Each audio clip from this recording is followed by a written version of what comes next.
Political person, সে vote করবে না, তাকে তাকে অ্যারেস্ট করা হবে? এটা হতে পারে কোনোদিন? ভারতবর্ষের গণতন্ত্রের ইতিহাসে এটা কলঙ্ক যে একটা রাজনৈতিক লোককে আগের থেকে অ্যারেস্ট করে ভোটদান থেকে বিরত করা। বলছেন সিংহাম এসছে, কিসের সিংহাম?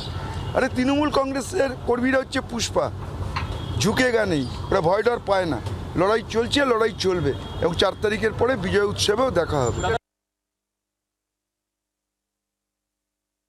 আমাদের নির্বাচনী ব্যবস্থার মধ্যে এই জাহাঙ্গীর, শাহজাহান, আলমগীর এরাই সমস্ত কিছু নিয়ন্ত্রণ করছে, এবং ডায়মন্ড হারবারের মতন সন্ত্রাস বিধ্বস্ত জায়গায় এরাই সব কিছু করছে, এটা আমরা বুঝতে পারছি। আমরা জেনেও এতদিন কিছু করতে পারিনি। এখন সিংহম, ব্র্যাকঘম কিংবা পুষ্পা এরা সব আসছে।